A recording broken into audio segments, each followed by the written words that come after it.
ಹ್ಮ್ ಸರಿ ಬನ್ನಿ, ಇದನ್ನು ಬಿಡಿಸಿ ನೋಡೋಣ. ಒಮ್ಮೆ ಊಹಿಸ್ಕೊಳ್ಳಿ, ಅಂದ್ರೆ ಸಮಾಜದಲ್ಲಿ ಅತ್ಯುನ್ನತ ಸ್ಥಾನದಲ್ಲಿರೋ ಒಬ್ಬ ಪ್ರಭಾವಿ ನಾಯಕ. ಹ್ಮ್ ಇಡೀ ದೇಶದ ಕಾನೂನುಗಳನ್ನೇ ರೂಪಿಸುವ ಮಟ್ಟದ ಅಧಿಕಾರ ಆತನಿಗಿದೆ.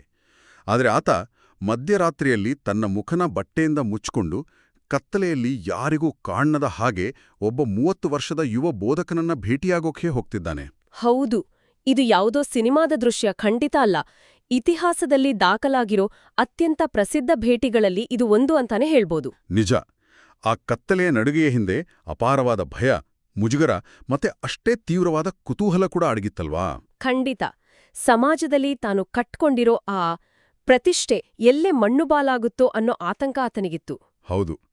ಇವತ್ ನಾವು ಐತಿಹಾಸಿಕ ದಾಖಲೆಗಳು, ವಿಕಿಪೀಡಿಯಾ, ಆಮೇಲೆ ಕಾರ್ಮಲೈಟ್ ಧ್ಯಾನದ ಪಠ್ಯಗಳು, ಹಾಗೇ ಈ ಪ್ರೀಸ್ಟ್ನಂಥ ಬೇರೆ ಬೇರೆ ಮೂಲಗಳನ್ನ ಒಗ್ಗೂಡಿಸಿ ಈ ಆಳವಾದ ವಿಶ್ಲೇಷಣೆ ಮಾಡ್ತಿದ್ದೀವಿ.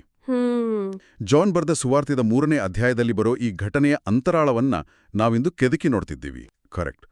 ಯೇಸು ಮತ್ತೆ ಆ ಪ್ರಭಾವಿ ನಾಯಕ ನಿಕೋಡೆಮಸ್ ನಡುವಿನ ಸಂಭಾಷಣೆ ಇದು. ನೋಡಿ, ಈ ಮರುಹುಟ್ಟು ಅಥವಾ ಬಾರ್ನ್ ಅಗೇನ್ ಅನ್ನೋ ಪದನ ನಾವು ದಿನನಿತ್ಯ ಕೇಳ್ತೀವಿ, ವಾಹನಗಳ ಹಿಂದೆಯೂ ಬರೆದಿರೋದನ್ನ ನೋಡ್ತೀವಿ. ಹೌದು, ಬಾಳ ಜನಪ್ರಿಯವಾದ ಪದ ಅದು. ಆದರೆ ಇದರ ಹಿಂದಿರೋ ನಿಜವಾದ ಐತಿಹಾಸಿಕ ಅಥವಾ ಭಾಷಿಕ ಅರ್ಥ ಏನು? ಕೇವಲ ಮೇಲ್ನೋಟದ ಕತೆ ಮಾತ್ರ ಅಲ್ಲದೆ ಇದರ ಒಳಗಿರೋ ಆ ಗಹನವಾದ ತತ್ವಗಳನ್ನು ನಾವು ಅರ್ಥ ಮಾಡ್ಕೋಬೇಕಿದೆ. ಖಂಡಿತ. ಈ ಭೇಟಿನ ಅರ್ಥ ಮಾಡ್ಕೋಬೇಕು ಅಂದ್ರೆ ನಾವು ಮೊದಲು ಆ ಕಾಲದ ಸಾಮಾಜಿಕ ಪರಿಸ್ಥಿತಿನ ಸ್ವಲ್ಪ ಅರಿಬೇಕು. ನಿಕೋಡೆಮಸ್ ಕೇವಲ ಒಬ್ಬ ಸಾಮಾನ್ಯ ಧಾರ್ಮಿಕ ಮುಖಂಡ ಆಗಿರ್ಲಿಲ್ಲ. ಓಹೋ, ಮತ್ತೇನಾಗಿದ್ದಾತ? ಆತ ಸ್ಯಾನ್ಹೆಡ್ರಿನ್ ಅಂದ್ರೆ ಯಹೂದಿಗಳ ಅತ್ಯುನ್ನತ ಆಡಳಿತ ಮಂಡಳಿಯ ಪ್ರಮುಖ ಸದಸ್ಯನಾಗಿದ್ದ. ನಮ್ಮ ಇಂದಿನ ವ್ಯವಸ್ಥೆಗೆ ಹೋಲ್ಸಿದ್ರೆ ಆತ ಏಕಕಾಲದಲ್ಲಿ ಸುಪ್ರೀಂ ಕೋರ್ಟ್ನ ಮುಖ್ಯ ನ್ಯಾಯಾಧೀಶ ಮತ್ತೆ ಸಂಸತ್ ಸದಸ್ಯ ಎರಡೂ ಆಗಿದ್ದ. ಓ ಮೈ ಗಾಡ್, ಅಂದ್ರೆ ಆತನ ಪ್ರತಿಯೊಂದು ಹೆಜ್ಜೆಯನ್ನು ಇಡೀ ಸಮಾಜ ಗಮನಿಸ್ತಾ ಇತ್ತು ಅಂತಾಯ್ತು. ಹೌದು. ಈ ಪ್ರೀಸ್ಟ್ ಮೂಲಗಳು ವಿವರಿಸುವ ಹಾಗೆ ಆತ ರಾತ್ರಿಯ ಹೊತ್ತು ಬರೋದಕ್ಕೆ ಪ್ರಮುಖ ಕಾರಣವೇ ಈ ಸಾಮಾಜಿಕ ಒತ್ತಡ. ತನ್ನದೇ ಸಮುದಾಯದ ಬೇರೆ ಮುಖಂಡರಿಗೆ ತಾನೊಬ್ಬ ಬಡಗಿ ಕುಟುಂಬದಿಂದ ಬಂದ ಯುವಕನತ್ರ ಪಾಠ ಕಲಿಯೋಕ್ ಹೋಗ್ತಿದ್ದೀನಿ ಅಂತ ಗೊತ್ತಾದ್ರೆ? ನಿಜ, ಅದೇ ಭಯ ಆತನಿಗೆ. ಇದು ಕೇವಲ ಸಮಯದ ಕತ್ತಲೆ ಆಗಿರಲಿಲ್ಲ, ಆತನ ಮನಸ್ಸಿನೊಳಗಿದ್ದ ಪ್ರತಿಷ್ಠೆಯ ಕತ್ತಲೆ ಕೂಡ ಆಗಿತ್ತು. ಆದ್ರೆ ಆತ ಒಳಗೆ ಬಂದು ಬಹಳ ಜಾಣತನದಿಂದ ಮಾತು ಶುರು ಮಾಡ್ತಾನೆ. ನೀವು ದೇವರಿಂದ ಬಂದ ಗುರುಗಳು ಅಂತ ನಮಗೆ ಗೊತ್ತಿದೆ ಅಂತಾನೆ. ಆದ್ರೆ ಯೇಸು ಆತನ ಹೊಗಳಿಕೆಗಳಿಗೆಲ್ಲ ತಲೆ ಕೆಡಿಸ್ಕೊಳ್ಳೋದಿಲ್ಲ. ಅವರು ನೇರವಾಗಿ ಮೂಲ ವಿಷಯಕ್ಕೆ ಬಂದು ದೇವರ ರಾಜ್ಯವನ್ನ ನೋಡ್ಬೇಕಾದ್ರೆ ನೀವು ಮೇಲಿನಿಂದ ಹುಟ್ಟಬೇಕು ಅಂತ ಹೇಳ್ತಾರೆ. ಇಲ್ಲೇ ನೋಡಿ, ಆ ಇಡೀ ಸಂಭಾಷಣೆಯ ಅತಿದೊಡ್ಡ ಭಾಷಾ ಗೊಂದಲ ಸೃಷ್ಟಿಯಾಗೋದು. ಗ್ರೀಕ್ ಭಾಷೆಯಲ್ಲಿ ಯೇಸು ಬಳಸಿದ ಆ ಅನಾಥೆನ್ ಅನ್ನೋ ಪದಕ್ಕೆ 2 ಭಿನ್ನವಾದ ಅರ್ಥಗಳಿದೆ. ಹೌದು, ಒಂದು ಮತ್ತೊಮ್ಮೆ ಅಥವಾ ಪುನಃ ಹುಟ್ಟುವುದು ಅಂತ, ಎರಡನೆಯದು ಮೇಲಿನಿಂದ ಅಂದ್ರೆ ಆಧ್ಯಾತ್ಮಿಕವಾಗಿ ಅಥವಾ ದೈವಿಕವಾಗಿ ಹುಟ್ಟುವುದು ಅಂತ. ಕರೆಕ್ಟ್. ಯೇಸು 2ನೇ ಅರ್ಥದಲ್ಲಿ ಮಾತಾಡ್ತಿದ್ರೆ ನಿಕೋಡೆಮಸ್ ಅದನ್ನ ಸಂಪೂರ್ಣವಾಗಿ ಮೊದಲನೇ ಅರ್ಥದಲ್ಲಿ, ಅಂದ್ರೆ ಕೇವಲ ಭೌತಿಕ ಅರ್ಥದಲ್ಲಿ ತಗೋತಾನೆ. ಆತ ಕೇಳೋ ಪ್ರಶ್ನೆಪ್ನ ಅದೇ ಅಲ್ವಾ? ವಯಸ್ಸಾದ್ಮೇಲೆ ಮನುಷ್ಯ ಮತ್ತೆ ತಾಯಿಯ ಗರ್ಭ ಸೇರಿ ಹುಟ್ಟೋಕೆ ಹೇಗೆ ಸಾಧ್ಯ ಅಂತ. ಇಲ್ಲಿ ನನಗೊಂದು ದೊಡ್ಡ ಗೊಂದಲ ಇದೆ. ಇಡೀ ಇಸ್ರೇಲ್ ದೇಶಕ್ಕೆ ಪಾಠ ಮಾಡುವಷ್ಟು ದೊಡ್ಡ ವಿದ್ವಾಂಸ ಆಗಿರೋನು ಇಂತಹ ಸರಳವಾದ ಆಧ್ಯಾತ್ಮಿಕ ರೂಪಕನ ಯಾಕೆ ಅರ್ಥ ಮಾಡ್ಕೊಳ್ಳಿಲ್ಲ? ಆತನಿಗೆ ಸಾಮಾನ್ಯ ಜ್ಞಾನ ಇರ್ಲಿಲ್ವಾ? ಇಲ್ಲಿ ಅತ್ಯಂತ ಕುತೂಹಲಕಾರಿ ವಿಷಯ ಏನಂದ್ರೆ ಆತನಿಗೆ ಜ್ಞಾನದ ಕೊರತೆ ಖಂಡಿತ ಇರ್ಲಿಲ್ಲ. ಸಮಸ್ಯೆ ಇದ್ದಿದ್ದೇ ಆತನ ಜ್ಞಾನದ ಅತಿಯಾದ ಭಾರದಲ್ಲಿ. ಓಹೋ, ಜ್ಞಾನನೇ ಸಮಸ್ಯೆ ಆಗಿತ್ತಾ? ಹೌದು. ಆತ ತನ್ನ ಜೀವಮಾನವಿಡೀ ಧರ್ಮನ ಕೇವಲ ನಿಯಮಗಳು ಅಥವಾ ಕಾನೂನುಗಳ ಚೌಕಟ್ಟಿನಲ್ಲಿಯೇ ನೋಡಿದ್ದ. ಆತನಿಗೆ ತಾನು ಕಲಿತಿದ್ದನ್ನ ಮರೆಯೋದು ಅಸಾಧ್ಯ ಆಗಿತ್ತು. ಮನೋವಿಜ್ಞಾನದಲ್ಲಿ ಇದನ್ನ ಕರ್ಸ್ ಆಫ್ ನಾಲೆಡ್ಜ್ ಅಥವಾ ಜ್ಞಾನದ ಶಾಪ ಅಂತ ಅಂತಾರೆ. ವಾವ್! ಅಂದ್ರೆ ಹೊಸದೊಂದು ಆಧ್ಯಾತ್ಮಿಕ ಸತ್ಯನ ಒಪ್ಕೊಳ್ಳೋಕೆ ಆತನ ಹಳೆಯ ಅಹಂಕಾರನೇ ಅಡ್ಡಿಯಾಗಿ ನಿಂತಿತ್ತು ಅಂತ. ಎಕ್ಸಾಕ್ಟ್ಲಿ. ಆತನಿಗೆ ರೂಪಾಂತರ ಹೊಂದುವ ಇಚ್ಛೆಗಿಂತಲೂ ತನ್ನ ಬೌದ್ಧಿಕ ಚೌಕಟ್ಟಿನಲ್ಲೇ ಎಲ್ಲವನ್ನೂ ಅಳೆಯುವ ಹಠ ಹೆಚ್ಚಾಗಿತ್ತು. ಅಂದ್ರೆ ಹೊಸತನ್ನ ಕಲಿಬೇಕು ಅಂದ್ರೆ ಮೊದಲು ನಮ್ಮ ಅಹಂಕಾರದ ಬಟ್ಲನ್ನ ಖಾಲಿ ಮಾಡಬೇಕು ಅನ್ನೋ ಹಾಗೆ. ಖಂಡಿತ. ಆತನ ಈ ಅಕ್ಷರಶಃ ತಪ್ಪು ಗ್ರಹಿಕೆನ ನೋಡಿದ್ ಯೇಸು ಭಾಷೆಯ ಮಿತಿಯನ್ನ ಮೀರಿ ಪ್ರಕೃತಿಯ ಒಂದು ಅದ್ಭುತ ಸಾದೃಶ್ಯದ ಕಡೆಗೆ ಹೋಗ್ತಾರೆ. ಹೌದು, ಆ ಗಾಳಿಯ ಉದಾಹರಣೆ ಅಲ್ವಾ? ಗ್ರೀಕ್ ಭಾಷೆಯ ನ್ಯೂಮಾ ಮತ್ತೆ ಹೀಬ್ರೂ ಭಾಷೆಯ ರುವಾಚ್ ಅನ್ನೋ ಪದಗಳಿಗೆ ಭೌತಿಕವಾಗಿ ಗಾಳಿ ಅನ್ನೋ ಅರ್ಥವೂ ಇದೆ, ಹಾಗೆ ಆಧ್ಯಾತ್ಮಿಕವಾಗಿ ಪವಿತ್ರಾತ್ಮ ಅನ್ನೋ ಅರ್ಥವೂ ಇದೆ. ಯೇಸು ಹೇಳ್ತಾರೆ, ಗಾಳಿ ಎಲ್ಲಿಂದ ಬರುತ್ತೆ, ಎಲ್ಲಿಗೆ ಹೋಗುತ್ತೆ ಅಂತ ಯಾರಿಗೂ ಗೊತ್ತಿಲ್ಲ. ನಾವು ಕೇವಲ ಅದರ ಶಬ್ದನ ಕೇಳಬಹುದು, ಮರಗಳ ಎಲೆಗಳು ಅಲುಗಾಡೋದನ್ನ ನೋಡಿ ಅದರ ಪರಿಣಾಮವನ್ನ ಅರಿಯಬಹುದು ಅಂತ. ಪವಿತ್ರಾತ್ಮದಿಂದ ಹುಟ್ಟುವ ಪ್ರತಿಯೊಬ್ಬನೂ ಹಾಗೆ ಇರ್ತಾನೆ ಅಂತಾನೂ ಹೇಳ್ತಾರೆ. ಹೌದು. ಕಾರ್ಮೆಲೈಟ್ ಲೆಕ್ಟಿಯೋ ಡಿವಿನಾ ಧ್ಯಾನದ ಮೂಲ ಇದನ್ನ ಬಹಳ ಆಳವಾಗಿ ವಿವರಿಸುತ್ತೆ. ಒಬ್ಬ ನಾವಿಕ ಸಮುದ್ರದಲ್ಲಿ ಪ್ರಯಾಣ ಮಾಡಬೇಕಾದ್ರೆ ಆತ ಗಾಳಿಯ ದಿಕ್ಕನ್ನ ನಿಯಂತ್ರಿಸೋಕ್ ಸಾಧ್ಯನೇ ಇಲ್ಲ. ಆತನ ಕೈಯಲ್ಲಿರೋದು ಕೇವಲ ತನ್ನ ದೋಣಿಯ ಹಾಯಿಗಳನ್ನ ಬಿಚ್ಚುವುದು ಅಥವಾ ಕಟ್ಟೋದು ಮಾತ್ರ. ಗಾಳಿಯ ದಿಕ್ಕಿಗೆ ತಕ್ಕ ಹಾಗೆ ತನ್ನನ್ನ ತಾನು ಒಗ್ಗಿಸ್ಕೊಳ್ಳೋದೇ ಆತನ ಮುಂದಿರೋ ಏಕೈಕ ಮಾರ್ಗ. ಇದು ಕೇಳೋಕೆ ಬಹಳ ಸುಂದರವಾದ ರೂಪಕ. ಆದರೆ ನೋಡಿ, ನಾವು ವಾಸ್ತವಿಕ ಜಗತ್ತಿನಲ್ಲಿ ಬದುಕ್ತಿರೋ ಮನುಷ್ಯರು. ನಮಗೆ ಪ್ರತಿಯೊಂದರ ಮೇಲೂ ನಿಯಂತ್ರಣ ಬೇಕು. ನಿಜ. ನಮ್ಮ ವೃತ್ತಿ ಜೀವನ, ನಮ್ಮ ಭವಿಷ್ಯ, ನಮ್ಮ ಬ್ಯಾಂಕ್ ಬ್ಯಾಲೆನ್ಸ್ ಎಲ್ಲವನ್ನೂ ನಾವು ಒಂದು ಗಾಜಿನ ಜಾರ್ನಲ್ಲಿ ಹಾಕಿ ಮುಚ್ಚಳ ಮುಚ್ಚಿ ನಿಯಂತ್ರಿಸೋಕೆ ಟ್ರೈ ಮಾಡ್ತೀವಿ. ಹೌದು, ಅದು ಮನುಷ್ಯನ ಸಹಜ ಗುಣ. ಇಲ್ಲಿ ನನ್ನದೊಂದು ನೇರವಾದ ಪ್ರಶ್ನೆ ಇದೆ. ಈ ಗಾಳಿಯ ರೂಪಕದ ಪ್ರಕಾರ ಮನುಷ್ಯನಿಗೆ ತನ್ನ ಜೀವನದ ಮೇಲೆ ಯಾವುದೇ ನಿಯಂತ್ರಣ ಇಲ್ವಾ? ನಾವು ಕೇವಲ ಅಸಹಾಯಕರಾಗಿ ಆ ಗಾಳಿ ಎಲ್ಲಿಗೆ ಕೊಂಡೊಯ್ಯುತ್ತೋ ಅಲ್ಲಿಗೆ ಹೋಗ್ಬೇಕಾ? ನಿಯಂತ್ರಣ ಇಲ್ಲದಿರೋದು ಮತ್ತೆ ಅಸಹಾಯಕರಾಗಿರೋದು ಇವೆರಡಕ್ಕೂ ಬಹಳ ದೊಡ್ಡ ವ್ಯತ್ಯಾಸ ಇದೆ. ನಾವಿಕನಿಗೆ ಗಾಳಿಯ ಮೇಲೆ ನಿಯಂತ್ರಣ ಇಲ್ಲದೇ ಇರಬಹುದು, ಆದ್ರೆ ತನ್ನ ದೋಣಿಯ ಹಾಯಿಗಳನ್ನ ಹೇಗೆ ಹೊಂದಿಸ್ಕೋಬೇಕು ಅನ್ನೋ ಆಯ್ಕೆ ಆತನ ಕೈಯಲ್ಲಿರುತ್ತೆ. ಓಹೋ, ಅಂದ್ರೆ ನಮ್ಮ ನಿರ್ಧಾರಗಳಿಗೆ ಬೆಲೆ ಇದೆ ಅಂತಾಯ್ತು. ಖಂಡಿತ. ಆಧ್ಯಾತ್ಮಿಕ ಜೀವನವೂ ಅಷ್ಟೇ. ಪವಿತ್ರಾತ್ಮದ ಸ್ಪರ್ಶ ಕೆಲವೊಮ್ಮೆ ಸುಂಟ್ರಗಾಳಿಯ ಹಾಗೆ ಬಂದು ನಮ್ಮ ಜೀವನದ ದಿಕ್ಕನ್ನೇ ಬದಲಾಯಿಸಬಹುದು, ಅಥವಾ ಕೆಲವೊಮ್ಮೆ ಮೃದುವಾದ ತಂಗಾಳಿಯ ಹಾಗೆ ಇರಬಹುದು ಅಲ್ವಾ? ಹೌದು, ಕಿವಿಯಲ್ಲಿ ಪಿಸುಗುಟ್ಟಿದ ಹಾಗೆ ಇರಬಹುದು. ಆ ಸೂಕ್ಷ್ಮವಾದ ತಂಗಾಳಿಯನ್ನ ಆಲಿಸುವ, ಅದಕ್ಕೆ ಸ್ಪಂದಿಸುವ ಮನಸ್ಥಿತಿನ ಬೆಳೆಸ್ಕೊಳ್ಳೋದು ನಮ್ಮ ಆಯ್ಕೆ. ನಾವು ಗಾಳಿಯನ್ನ ಸೃಷ್ಟಿ ಮಾಡೋಕ್ಕೆ ಸಾಧ್ಯವಿಲ್ಲ, ಆದ್ರೆ ಆ ಗಾಳಿಗೆ ನಮ್ಮ ಹೃದಯದ ಕಿಟಕಿಗಳನ್ನ ತೆರೆದಿಡುವ ಸ್ವಾತಂತ್ರ್ಯ ನಮಗಿದೆ. ಇಂತಹ ಅದ್ಭುತವಾದ ವಿವರಣೆ. ಇದು ನಿಷ್ಕ್ರಿಯತೆ ಅಲ್ಲ, ಬದಲಾಗಿ ಅತ್ಯಂತ ಜಾಗೃತವಾದ ಸಹಕಾರ ಅಂತ ಸ್ಪಷ್ಟವಾಗುತ್ತೆ. ಖಂಡಿತ. ಈ ಅಮೂರ್ತವಾದ ಗಾಳಿಯ ಪರಿಕಲ್ಪನೆಯಿಂದ ಯೇಸು ಇದ್ದಕ್ಕಿದ್ದಂತೆ ತಮ್ಮ ಇತಿಹಾಸದ ಅತ್ಯಂತ ವಿಚಿತ್ರವಾದ ಮತ್ತೆ ಸ್ವಲ್ಪ ಮಟ್ಟಿಗೆ ಭಯಾನಕವಾದ ಘಟನೆಯೊಂದನ್ನ ಉಲ್ಲೇಖ ಮಾಡ್ತಾರೆ. ಹೌದು, ಹಳೆಯ ಒಡಂಬಡಿಕೆಯ ನಂಬರ್ಸ್ ಪುಸ್ತಕದ 21ನೇ ಅಧ್ಯಾಯದ ಘಟನೆ. ಇಸ್ರೇಲಿಯರು ಮರುಭೂಮಿಯಲ್ಲಿ ಅಲೆದಾಡುತ್ತಿರುವಾಗ ದೇವರ ವಿರುದ್ಧ ತಿರುಗಿ ಬೀಳ್ತಾರೆ. ಆಗ ಅಲ್ಲಿ ವಿಷಪೂರಿತ ಹಾವುಗಳು ಬಂದು ಜನರನ್ನ ಕಚ್ಚುಕ್ ಶುರು ಮಾಡ್ತವೆ. ಜನ ಸಾಯಲಾರಂಭಿಸಿದಾಗ ದೇವರು ಮೋಸೆಸ್ನ ಹತ್ರ ಒಂದು ಕಂಚಿನ ಸರ್ಪವನ್ನ ಮಾಡಿ ಅದನ್ನವರು ಎತ್ತರವಾದ ಕಂಬದ ಮೇಲೆ ನಿಲ್ಸೋಕೆ ಹೇಳ್ತಾನೆ. ಯಾರೋ ಆ ಹಾವನ್ನ ಕಚ್ಕೊಂಡು ಸಾಯೋ ಸ್ಥಿತಿಯಲ್ಲಿ ಇರ್ತಾರೋ ಅವರು ಆ ಕಂಚಿನ ಸರ್ಪವನ್ನು ನೋಡಿದ್ರೆ ಬದುಕುಳಿಯುತ್ತಾರೆ ಅನ್ನೋದು ಆ ಕತೆ. ಯೇಸು ನಿಕೋಡೆಮಸ್ಗೆ ಹೇಳ್ತಾರೆ, ಮೋಸೆಸ್ ಮರುಭೂಮಿಯಲ್ಲಿ ಸರ್ಪವನ್ನ ಎತ್ತಿದಂತೆಯೇ ಮನುಷ್ಯಕುಮಾರನನ್ನೂ ಮೇಲೆತ್ತಬೇಕು ಅಂತ. ಈ ಕಥೆ ಮೇಲ್ನೋಟಕ್ಕೆ ಎಷ್ಟು ವಿಚಿತ್ರವಾಗಿ ಕಾಣುತ್ತೋ ಅದರ ಒಳಗಿರೋ ಸತ್ಯ ಅಷ್ಟೇ ಗಹನವಾಗಿದೆ. ಯೇಸು ಇಲ್ಲಿ ತಮ್ಮ ಭವಿಷ್ಯವನ್ನ, ಅಂದ್ರೆ ತಮ್ಮ ಶಿಲುಬೆಗೇರಿಸುವಿಕೆಯನ್ನ ಪರೋಕ್ಷವಾಗಿ ಸೂಚಿಸ್ತಾ ಇದ್ದಾರೆ. ಮೇಲೆತ್ತುವುದು ಅನ್ನೋ ಪದ ಕೇವಲ ಭೌತಿಕವಾಗಿ ಶಿಲುಬೆಯ ಮೇಲೆ ನೇತಾಡುವುದನ್ನ ಮಾತ್ರ ಅಲ್ಲ, ಬದಲಾಗಿ ಪುನರುತ್ಥಾನ ಮತ್ತು ಸ್ವರ್ಗಾರೋಹಣದ ವೈಭವವನ್ನೂ ಒಳಗೊಂಡಿದೆ. ಆದ್ರೆ ಒಂದ್ನಿಮಿಷ, ಇಲ್ಲಿ ಬಹಳ ದೊಡ್ಡ ವೈರುಧ್ಯ ಇದೆ. ಬೈಬಲ್ನ ಮೊದಲ ಪುಟದಿಂದಲೂ ಹಾವನ್ನ ಕೆಟ್ಟದ್ದರ, ಪಾಪದ ಮತ್ತು ವಂಚನೆಯ ಸಂಕೇತವಾಗಿ ನೋಡಲಾಗಿದೆ. ಹೌದು, ಏಡನ್ ತೋಟದಲ್ಲಿ ಮನುಷ್ಯನನ್ನ ದಾರಿ ತಪ್ಪಿಸಿದ್ದು ಹಾವು. ಹಾಗೆ ನೋಡಿದ್ರೆ ಹಾವು ಅಂದ್ರೆ ಸಂಪೂರ್ಣ ನಕಾರಾತ್ಮಕ ಶಕ್ತಿ.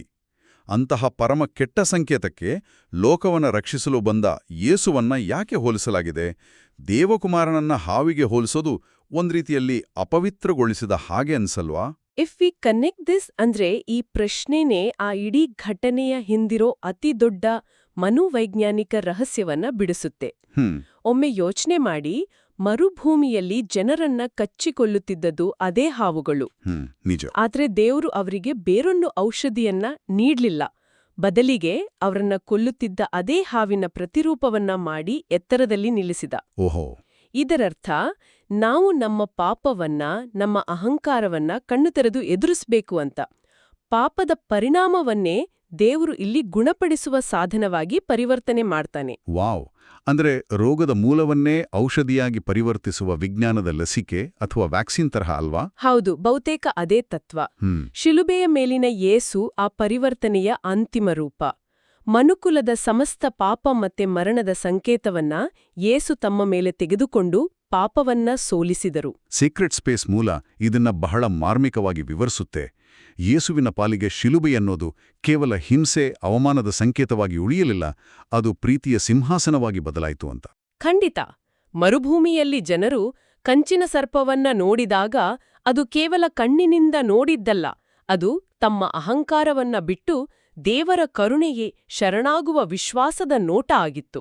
ಹಾಗೆಯೇ ಯೇಸುವನ್ನ ನಂಬುವುದು ಅಂದ್ರೆ ಆ ಪ್ರೀತಿಯ ಸಿಂಹಾಸನವನ್ನು ಒಪ್ಪಿಕೊಡುವುದು ಅಂತಾಯ್ತು. ಹೌದು. ಜಾನ್ 3:15 ಮತ್ತು 16 ಪ್ರಕಾರ ದೇವರ ಮಗನನ್ನ ನಂಬುವವರು ನಿತ್ಯ ಜೀವನವನ್ನ ಪಡೆಯುತ್ತಾರೆ ಎನ್ನುವುದು ಇದೇ ಅರ್ಥದಲ್ಲಿ. ಇದೆಲ್ಲವೂ ಸೈದ್ಧಾಂತಿಕವಾಗಿ ದೇವತಾಶಾಸ್ತ್ರದ ದೃಷ್ಟಿಯಲ್ಲಿ ಅತ್ಯಂತ ಸುಂದರವಾಗಿದೆ. ಆದರೆ ವಾಸ್ತವಕ್ಕೆ ಬರೋಣ. ನಮ್ಮ ದೈನಂದಿನ ಜೀವನದಲ್ಲಿ ಆಫೀಸ್ ಟ್ರಾಫಿಕ್, EMI ಇವುಗಳ ನಡುವೆ ಈ ಹೊಸ ಹುಟ್ಟು ಅಂದ್ರೆ ಏನು? ಇದು ಬಹಳ ಮುಖ್ಯವಾದ ಪ್ರಶ್ನೆ.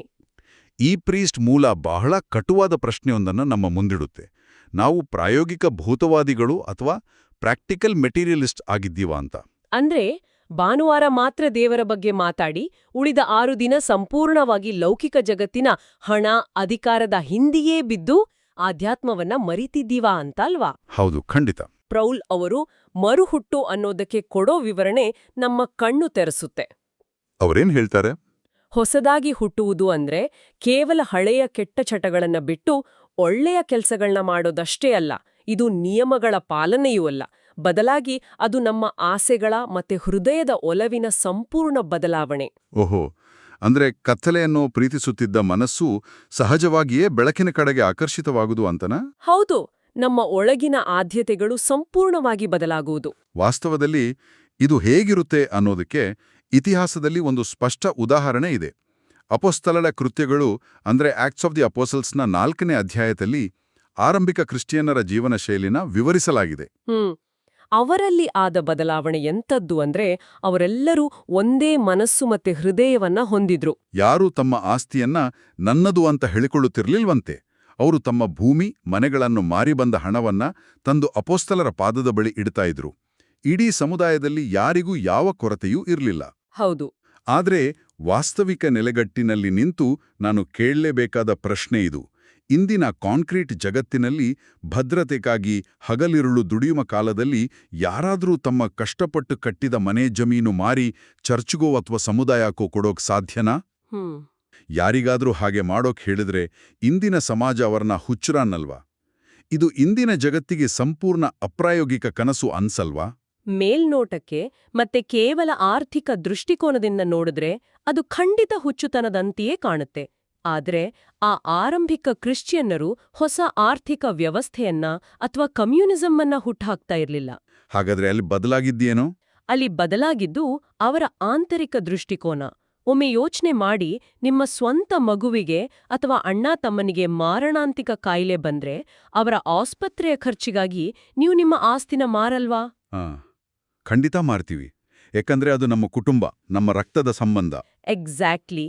ಆ ಆರಂಭಿಕ ಕ್ರಿಶ್ಚಿಯನರಿಗೆ ಆ ಇಡೀ ಸಮುದಾಯವೇ, ಅಲ್ಲಿನ ಪ್ರತಿಯೊಬ್ಬ ವ್ಯಕ್ತಿಯೂ ತಮ್ಮ ಸ್ವಂತ ಕುಟುಂಬದವರಂತೆ ಕಾಣ್ತಾ ಇದ್ರು. ಓಹೋ, ಈಗ ಅರ್ಥ ಆಗ್ತಿದೆ.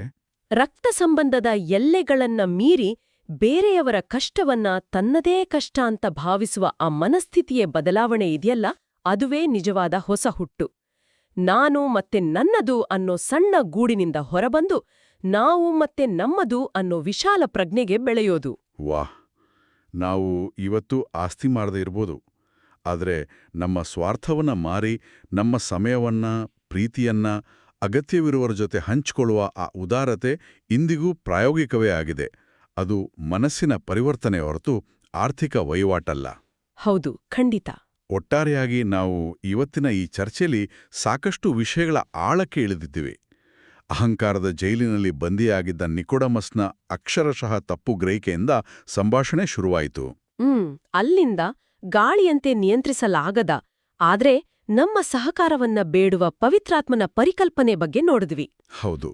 ನಂತರ ಇತಿಹಾಸದ ಆ ವಿಚಿತ್ರ ಕಂಚಿನ ಸರ್ಪದ ಘಟನೆಯ ಮೂಲಕ ನಮಗಿರೋ ರೋಗದ ಮೂಲವೇ ಹೇಗೆ ಔಷಧಿಯಾಗಿ ಪ್ರೀತಿಯ ಸಿಂಹಾಸನವಾಗಿ ಬದಲಾಯಿತು ಅಂತ ಅರ್ಥ ಮಾಡ್ಕೊಂಡ್ವಿ. ಹಾಗೆ ಅಂತಿಮವಾಗಿ ಕೇವಲ ಭೌತಿಕ ವಸ್ತುಗಳ ಹಿಂದೆ ಓಡದೆ ನಮ್ಮ ಇಡೀ ಸಮಾಜವನ್ನೇ ಕುಟುಂಬವಾಗಿ ನೋಡುವ ಉದಾರತೆಯನ್ನ ಅಳವಡಿಸಿಕೊಳ್ಳುವ ಬಗ್ಗೆಯೂ ಮಾತಾಡ್ದ್ವಿ. ನಿಜ. ಈ ಮೂಲಗಳನ್ನ ಓದುವಾಗ ನಮ್ಗೆ ಅರಿವಾಗೋದೇನಂದ್ರೆ, ಧರ್ಮಗ್ರಂಥಗಳು ಕೇವಲ ಇತಿಹಾಸದ ದಾಖಲೆಗಳಲ್ಲ. ಅವು ಮನುಷ್ಯನ ಮನೋವಿಜ್ಞಾನ, ಆತನ ಅಹಂಕಾರದ ಬಿಕ್ಕಟ್ಟುಗಳು ಮತ್ತೆ ಅಂತಿಮವಾಗಿ ಆತ ತನ್ನನ್ನ ತಾನು ಹೇಗೆ ಮೀರಬಹುದು ಅನ್ನೋದ್ರ ನಕ್ಷೆಗಳು. ಖಂಡಿತ. ಈ ಜ್ಞಾನವು ನಮ್ಮ ವಿಮರ್ಶಾತ್ಮಕ ಚಿಂತನೆಯನ್ನ ಮತ್ತಷ್ಟು ಹರಿತುಗೊಳಿಸುತ್ತೆ. ಆದರೆ ಈ ಕಾರ್ಯಕ್ರಮವನ್ನು ಮುಕ್ತಾಯಗೊಳಿಸುವ ಮುನ್ನ ನಮ್ಮ ಕೇಳುಗರಿಗೆ ಆಲೋಚಿಸಲು ಒಂದು ಅಚ್ಚರಿಯ, ಬಹುಶಃ ಸ್ವಲ್ಪ ದಿಗ್ಭ್ರಮೆಗೊಳಿಸುವ ವಿಷಯವನ್ನ ಬಿಟ್ಟುಹೋಗಕ್ಕೆ ಇಷ್ಟಪಡ್ತೇನೆ. ಖಂಡಿತ ಹೇಳಿ. ನಾವು ಇಷ್ಟೆಲ್ಲ ಸತ್ಯ, ನಿಖರತೆ ಮತ್ತೆ ಐತಿಹಾಸಿಕ ಆಧಾರಗಳ ಬಗ್ಗೆ ಮಾತಾಡಿದ್ವಿ. ಆದರೆ ವಿಕಿಪೀಡಿಯಾ ಮೂಲದಲ್ಲಿ ಒಂದು ಆಸಕ್ತಿಕರ ಉಲ್ಲೇಖ ಇದೆ. ಇಂದಿಗೂ ಹೌದು, ಇಂದಿನ ಆಧುನಿಕ ಯುಗದಲ್ಲೂ ಮಧ್ಯಪ್ರಾಚ್ಯದ ಕೆಲವು ಭಾಗಗಳಲ್ಲಿ ಮ್ಯಾಂಡಿಯನ್ನರು ಅನ್ನೋ ಒಂದು ಜನಾಂಗೀಯ ಧಾರ್ಮಿಕ ಗುಂಪು ಅಸ್ತಿತ್ವದಲ್ಲಿದೆ. ಓಹೋ, ಮ್ಯಾಂಡಿಯನ್ನರು. ಹೌದಾ? ಹೌದು. ವಿಶೇಷ ಏನಂದ್ರೆ, ನಾವು ಚರ್ಚೆ ಮಾಡ್ತಿರೋ ಇದೇ ಜಾನ್ ಬರೆದ ಸುವಾರ್ತೆಯ 3ನೇ ಅಧ್ಯಾಯದ ಕೊನೆಯ ಭಾಗದಲ್ಲಿ ಜಾನ್ ದ ಬ್ಯಾಪ್ಟಿಸ್ಟ್ ಅಂದ್ರೆ ಸ್ನಾನಿಕನಾದ ಯೋಹಾನ ತಾನು ಯೇಸುವಿಗಿಂತ ಚಿಕ್ಕವನು, ಯೇಸುವೇ ನಿಜವಾದ ಬೆಳಕು ಅಂತ ಸ್ಪಷ್ಟವಾಗಿ ಹೇಳ್ಕೊಂಡಿದ್ದಾನೆ. ಹೌದು. ಆದರೆ ಈ ಮ್ಯಾಂಡಿಯನ್ನರು ಇದೇ ಇತಿಹಾಸ, ಇದೇ ಕಾಲಘಟ್ಟದ ಹಿನ್ನೆಲೆಯನ್ನ ಹೊಂದಿದ್ರೂ ಕೂಡ ಜಾನ್ ದ ಬ್ಯಾಪ್ಟಿಸ್ಟ್ನನ್ನೇ ಅತಿ ಶ್ರೇಷ್ಠ ಪ್ರವಾದಿ ಅಂತ ಪೂಜಿಸ್ತಾರೆ. ಅಷ್ಟೇ ಅಲ್ಲ, ಅವರು ಯೇಸುವಿನ ಶ್ರೇಷ್ಠತೆಯನ್ನ ಸಂಪೂರ್ಣವಾಗಿ ತಿರಸ್ಕರಿಸ್ತಾರೆ. ಇದೊಂದು ಅತ್ಯಂತ ಕುತೂಹಲಕಾರಿ ವೈರುಧ್ಯ.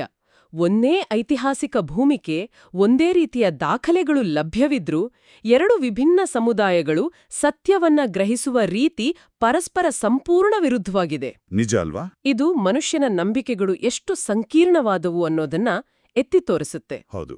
ಸತ್ಯ ನಮ್ಮ ಕಣ್ಣು ಮುಂದೆ ಇದ್ರೂ ನಾವು ಅದನ್ನು ಯಾವ ಪೂರ್ವಗ್ರಹಿಕೆಯ ಕನ್ನಡಕದ ಮೂಲಕ ನೋಡ್ತಿದ್ದೀವಿ ಅನ್ನೋದು ಆ ಸತ್ಯದ ಆಕಾರವನ್ನೇ ಬದಲಾಯಿಸ್ಬಿಡುತ್ತೆ. ಖಂಡಿತ.